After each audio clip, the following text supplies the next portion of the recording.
Welcome to Valley Vision CV. My name is Robert Caballero, and we just got the opportunity to interview Ruben Amaya, one of the best. Maybe I'm a little bit biased, but I think he is the best physical therapist here in our Coachella Valley.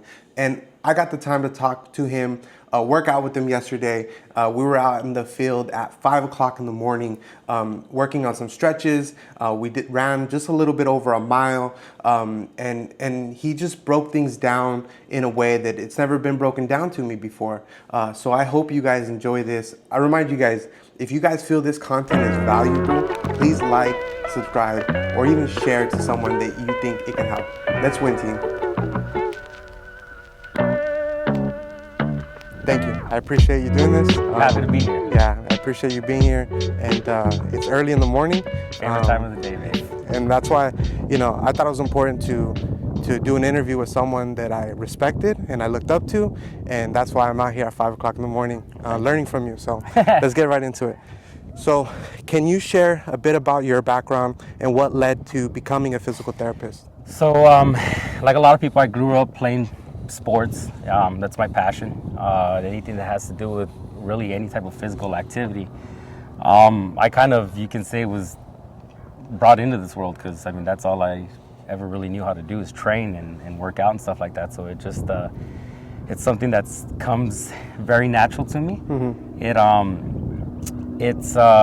I don't have to think twice about programs or anything like that, even before I was doing this professionally. So I kind of just, I was brought into this world, I like to say. So, I've my background, I'm a personal trainer, focusing more on corrective exercise. I am a massage therapist, and, I'm more into the deep tissue trigger point, more athletic massages. And I'm also a fascial stretch therapist, which I incorporate to both of my worlds, and it helps complement everything that I do.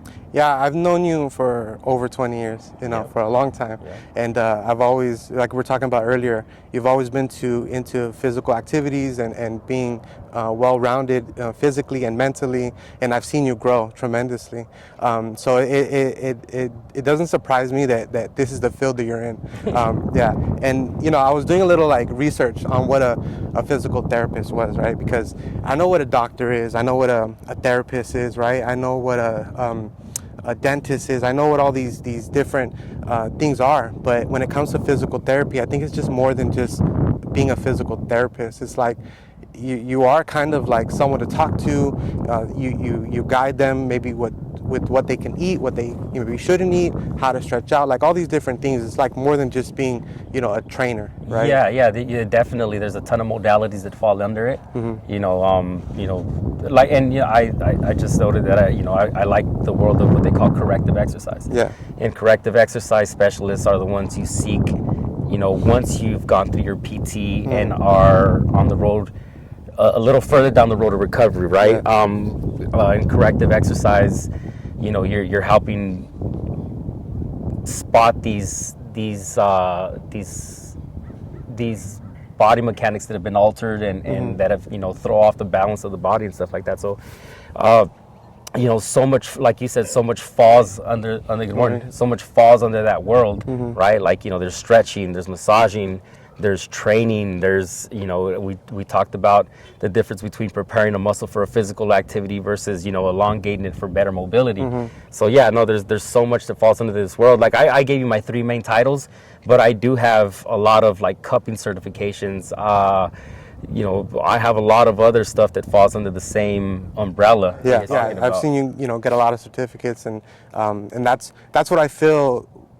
You can't really say what a physical therapist does, right? Because there's a lot to it. Yeah, there's a lot that goes into it, and I think that's why they hire a physical therapist, because a lot of people, when they think of I want to get in shape, they think of a coach. I got to go hire a coach, right? Yeah, exactly. And coaches are great, right? Because I think what coaches do is they push you to a place where you might not think you could have been gone, right? Exactly. But physical therapists do the same thing. Yeah, right? and if you're working with a good one, they not just take you from point A to point B, but they do it really the easiest way possible, the most effective way possible. And that's one thing that a lot of people need to understand is, if you're working with the right therapist, it's not one of those no pain, no gain situations. A very well-educated therapist or trainer will lead you down the path of least resistance, right? From get you to get you from point A to point B, and that's something that that's for a lot of people. It's kind of like a foreign concept to train easier, and to seek easier ways of doing things and healthier ways of doing things, and it almost seems counterproductive to a lot of people because we have that old school mentality, and it's not like that. Yeah, we were talking about it earlier, and it's like, because I've done, I've gotten motivated enough to like put the shoes on and start training for a marathon, right? And a lot of it's just like, put the shoes on and let's go, right? But what you taught me today and this morning is how to slow down in order to speed up. Exactly. So we broke down from the bottom up. So tell me what the bottom up means, where you do your stretching from the bottom up. So it's pretty self-explanatory. I start at the feet, right? Start working on the arches of the feet a little bit. We work up to the soleus, then up to what people know as the calf, and then up the hamstrings, into the hip flexors, into the hip extenders, which are the glutes, and prepare the body from the ground up. You got to remember where the force is coming from the ground when you're running. And we talked about how running is if done properly, it really shouldn't require a whole lot of effort, because you're trying to get the X amount of effort that your body has in it, you're trying to get as much out of it throughout the day. So it's the old saying, you're running a marathon. It's based on the mentality that, hey, less is more, and less is actually going to take you longer. And so we train the body lightly. Again, jogging is it's not a high force, high exertion type of exercise, but it still requires its proper warm up and stretching and routine to be able to get the most out of it. Yeah, no, I learned a lot, and it's cool to do, not only do the stretch, but you explaining what I am stretching, because I felt it. Like, I've done that stretch before, but I didn't know what I was stretching, and you showed me like the difference between the two muscles, so it was perfect. So I appreciate that. Visuals are a big part of what I do. I have multiple apps, and I take pride in my way of being. I take a lot of pride in the way I'm able to really relate to people. I try to find something that's relatable. I often use the human body, or the comparison of the human body, like to cars, because we all have cars, we all drive cars, we all know what it is to own a car. But yeah, you have to, when you're trying to get these important facts across to your clients, to my clients, you have to give them a visual.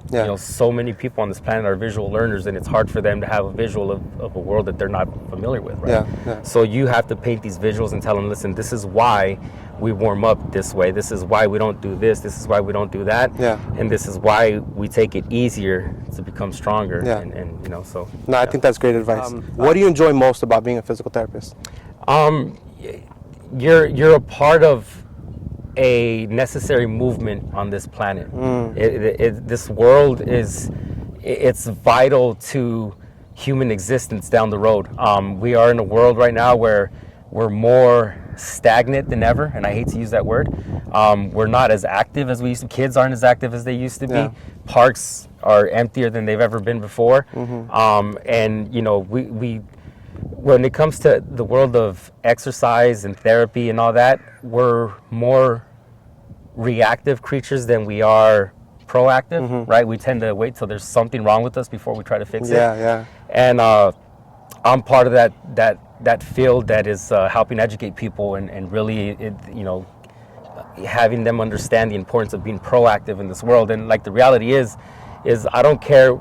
I mean, I shouldn't say I don't care, but there's very few people that have a really legitimate excuse for not being able to work out. Very few people, I promise. And and trust me, there's 1,000,001 excuses out there. You mean tell me I don't have time is not a legitimate excuse? Exactly. I mean, I talked, when we were setting up this interview, I told you, dude, I'm up at 3:15 every single morning. And what I tell you, you're going to work out when the demons are going to sleep. That's intentional. That's intentional. That's not accidental. But no, being a part of this world is important for me, because we all kind of want to feel like we're doing something. 100%. And truth be told, there's an endless amount of work in this world. This is a world where you never stop growing. You never retire because you learn it all. I mean, every generation brings a different set of challenges, right? I work for I've, you know, 60% of my clientele is over the age of 65, but that doesn't mean that I don't work with kids. And it's like working with two totally different species. Yes, yeah. It's the craziest thing.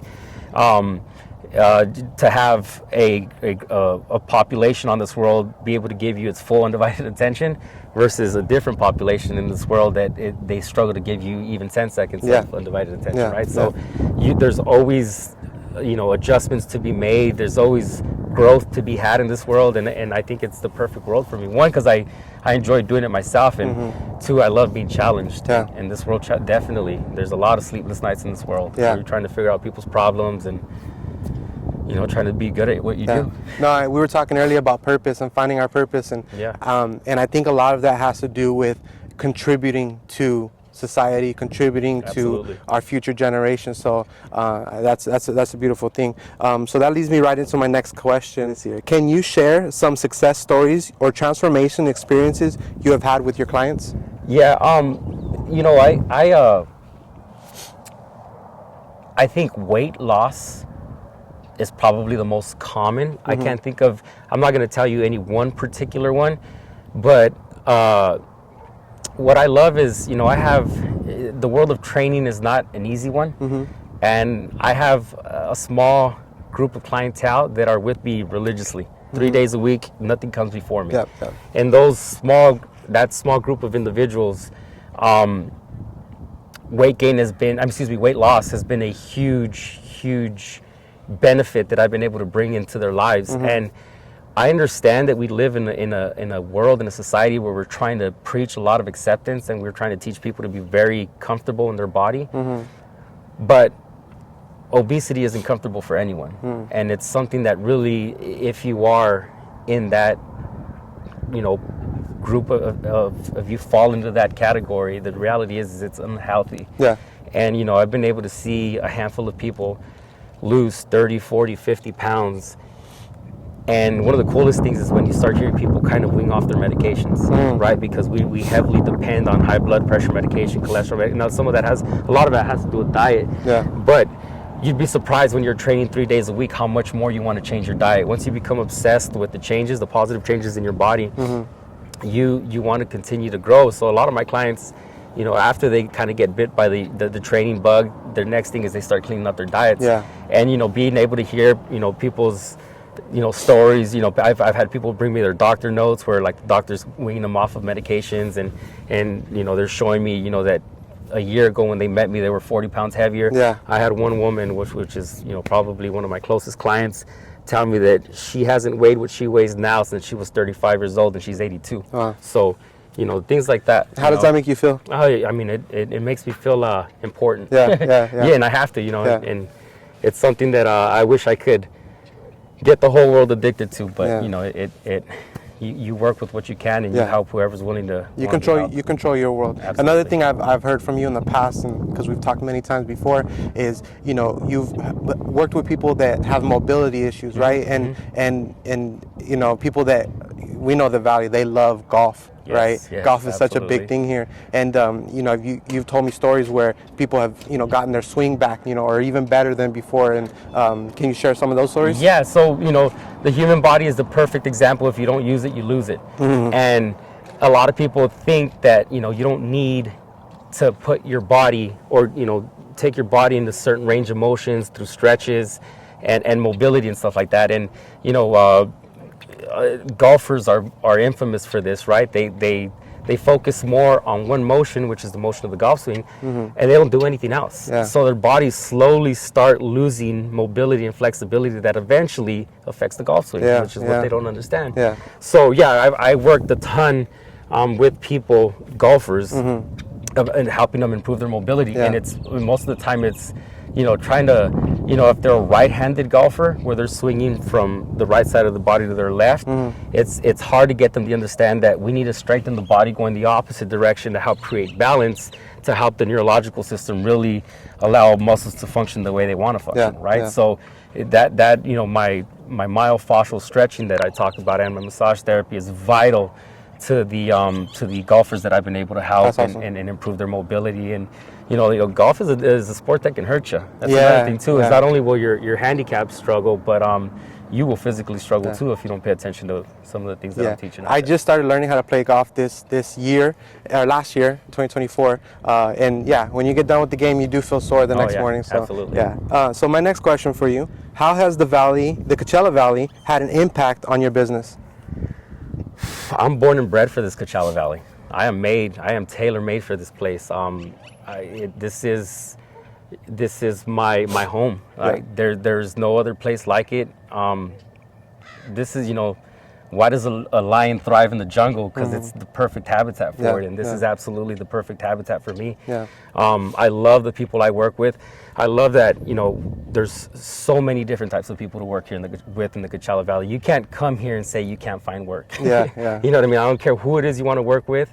We have a professional hockey team in town now. We have retired golfers. We have up and coming student athletes that are phenomenal future stars. So this valley, it has something for everyone, and more so me, because like I said, I'm born and raised here and I thrive here. I love these mountains. Yeah, I agree with you 100%. I always used to tell people there's something in the water here, because when I was younger and we would travel for boxing. When we'd go to these competitions, they'd be like, "Oh, Coachella's here." What advice would you give someone who is considering a career in physical therapy or entrepreneurship? In physical therapy, there's going to be a demand for you every year. This is when you think about artificial intelligence and the future of it, and the job replacement that's going to be, you know what I mean? A lot of what this artificial intelligence is doing is there's a lot of jobs in the future that are going to be up in the air, right? And we're seeing it already. This is a world where I don't ever see artificial intelligence taking over. There's something about the human touch and the power of healing hands that I don't care how intelligent a machine gets, it's irreplaceable, right? And I'll tell you one thing, this is something that I live off of in this world of physical therapy. The world of therapy and training is an art. It's not a science. It's an absolute art, and it's understanding, it's having these individual canvases come up to you and you dissect them, because there's no two bodies in this planet that have ever walked the same road.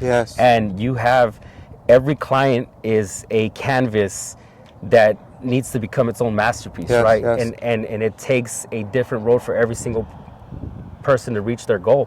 And from my perspective, you have to be that artist that helps sculpt that masterpiece. So that's the one thing that I would, just if you're interested in this world, just know that it's a very, very secure world, and it's always fun to help people. It's always fun to help people. And as far as an entrepreneur, start small. Start small, take manageable steps, and just know that there's going to be a lot of messing up to do. And actually, that being said, don't take advice. Don't take advice from anyone. No one is going to walk the path with you. You're going to walk it yourself. Follow your heart over anybody else's advice. Do that. That's probably the most important thing, because you can seek advice, but they're going to give you their advice based off of their experiences to either the situation or something similar to it. But your path, you'll find, is going to be totally different than what anybody's going to tell you that it's going to be. And follow your heart, take manageable steps, and enjoy the ride. Enjoy the ride, because it only gets harder. The more you grow your business, it only gets harder. And, like in the beginning, like when everybody's making their business cards and their company shirts and their hats and all that stuff, that's the fun part. That's the fun part. That's the stuff you can do all day. But, dealing with taxes and organizing and bookkeeping and all that, that's when we thin out the herd a little bit. It's the stuff that you do when nobody's watching, right? That's where the big impact comes, right? So I know you're really busy, right? You said you're up until 3:30 in the morning. You're usually out here. At what time do you usually get out here to start your workout? Between 4 and 4:15. 4 and 4:15. I know you're part of a travel team, right? You maybe could tell us a little bit about that. But how do you balance your professional life and your family life? How does that work? I'm fortunate enough to, kind of what I just said, managing my growth, and I don't think I've taken a step that I couldn't handle yet. I like you said, I spent 7 months out of the year traveling with the Ferrari racing team, And so for 7 months, I'm gone for anywhere from 10 to 14 days of the month on the road. But even with that, you still, whether it's that time of the year or this time of the year when I'm not traveling, it's just really managing time properly and understanding, really, you got to take apart, you got to kind of dissect the day and break it up and realize there's 24 hours in the day, right? Sleep is important. Yeah. Sleep is definitely important. Somebody that wakes up at 3:30 in the morning is telling you that sleep is very important. But what you gotta structure and manage the rest of the day. To me, I spent 6 years away from social media, all forms of social media, everything. And I remember. You remember this because I didn't feel like I was being the best father that I could have been. Because when I'd get home from work, long, hard, successful days at work, I'd come home and I'd just spend my afternoon on my phone when my 4-month-old was just waiting for me to hold him. And sometimes you have to make these huge sacrifices where you have to get away from some of the bigger distractions, because we live in a world where there's probably more distractions than ever before. So you just have to be very, very, very conscious of the time that you're spending, and really, every month or so take a step back. And if you had a busier work month than expected, then maybe the following week spend a little bit more time with the family. My kids are with Ground Me. My kids are with Ground Me, and I'd be damned if I put anything before them. Even if, like, my traveling gig is probably the best thing I have going for me, if it was affecting them negatively, I'd quit tomorrow. I promise. That's beautiful. That's beautiful. My next question for you is, how big of a role does faith play in your success? I just talked about, my kids keeping me grounded, and if it wasn't for my faith, I wouldn't have my kids. And they're my biggest connection to reality. They're my biggest avenue to reality. And faith has really played a big role, vital role in all of that. And it's done. It's painted a clear picture for me before my faith. You've known me, like you said, 20 years, and you've seen me through faithless days. And that was a scary Ruben. That was a very scary Ruben. And finding this faith and through my family, I believe it's through I believe that's the reason why I have kids. Because it changed everything about my life, and my faith has helped me live one step at a time, and it's also helped paint a perspective. Right? If I get up, the old Ruben would wake up, go on a run, have a successful day at work, get home and be depressed because he thought he didn't do anything that day, anything out of the ordinary, so it was a wasted day. The new Ruben, or the faith Ruben, wakes up, has the exact same day, and views it as a complete success, one of the most successful days of his life, because I did everything that I wanted to do and I did it right. So my perspective has changed completely because of my faith. That's powerful. It is. I mean, I think it's kind of what it should do. I mean, I'm not telling everybody everybody's faith is their own faith, but let it guide you. It's called faith for a reason. It's called faith for that's my little girl's middle name, by the way, because I love it for that same reason. That's beautiful, man. I introduced faith to my life. I learned that it wasn't so much about me anymore, and it was more about other people. And that's where I've learned that serving others and giving others information and just taking care of the people around you, it makes my day, my life so much more impactful. I think. And what's funny is faith helped you find exactly who you really are, because who you just said, that's the reason why you're my best friend. You've always been that person. And I feel like faith just helped open your eyes to who you really are, because you've helped me through a lot, and you've seen me through a lot, and we've always been there. Like you said, we can go a year without seeing one another, and then we catch up, and it's like, we saw each other last week. But faith has really helped, in my opinion, help you find yourself, because I think you are a person that naturally is a helper and a healer, and you are one of the biggest support systems I've ever seen on anybody. You're a natural hype man. You're a natural a person that just naturally picks up the people around you. And thank you for saying that. I appreciate that. No, bro. How do you stay motivated and continue to grow professionally and personally? believe it or not, faith. Yeah. I wake up every day, and I try to be the best version of myself that day, and I try to let life guide me. Yeah.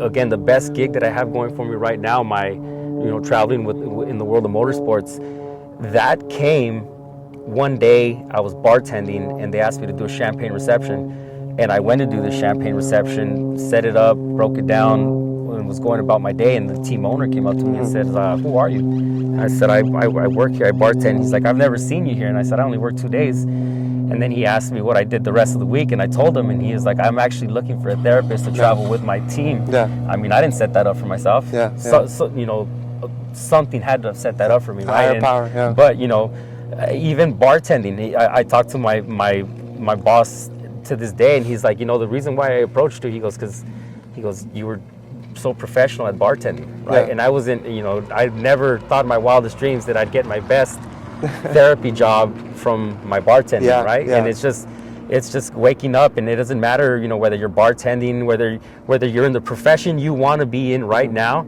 or working towards that direction. Be the best version of yourself, and that faith, life will take you where you need to be. Yeah. And that's why I stay motivated. Yeah. You and I, one time, we used to train together at the boxing club, and people would make fun of me because I would train so hard. And one time you asked me, you said, why do you take training so hard? And I told you, I said, I don't want to be a professional boxer, but if I ever got the opportunity, I'm going to be ready for that thing, right? Yeah. I'm going to be ready for it. Yeah. And I thought that I had intentions of going pro, but my mentality has always taught me to prepare like that. And I stay motivated because you don't know what opportunity you're going to wake up to tomorrow. Absolutely. In my world, I can be working on somebody that is connected to the most powerful people on this planet tomorrow and not know it. Yeah. And if I put a great impression on that person, then who knows where I can end up. And that's my motivation is the excitement of what tomorrow can bring, right? I don't think that's either a coincidence or being at the right place at the right time. That's a higher power. That's Absolutely. Something bigger. Absolutely. And without faith, what I've learned, without faith and having something bigger to believe in, you don't recognize these opportunities. You're so blinded. Yep. You don't see them. Like we have opportunities in front of us every single day. Yep. But we don't take advantage of them because we're blocking ourselves. Yes. I think that's powerful what you said. So we'll wrap it up with this, Ruben. Share with me a hidden gem of the Coachella Valley. A hidden gem. Yes. Just one? Just one.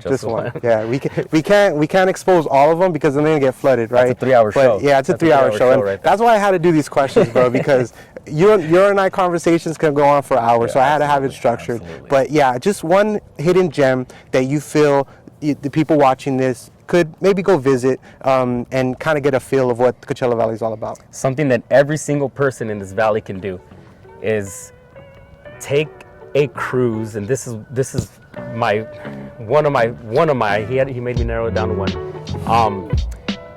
Whenever you have a chance, take a cruise down the back roads in the thermal Mecca, South La Quinta area, down by 60th, 70th. Take a cruise down those roads. Those are the real roots of the Coachella Valley. That is the foundation to everything that you see. Now, we all have this vision or this idea of what the Coachella Valley is. It all comes from that, from those date fields, those grape fields, those lettuce fields. Go back out there and smell what the Coachella Valley used to smell like before everything we see now, right? Like you have to go out there, you have to see the views, you have to see the color of those mountains, you have to see the fields. Like if you love symmetry, I love symmetry. I have this weird OCD when it comes to lines and composition. You see these beautiful lines, these rows of lettuces that lead you to these beautiful Santa Rosa mountain views. And it's a place. I narrowed it down to that one because everyone has a car. There's a lot of places that you either have to hike to or off-road to. That is one.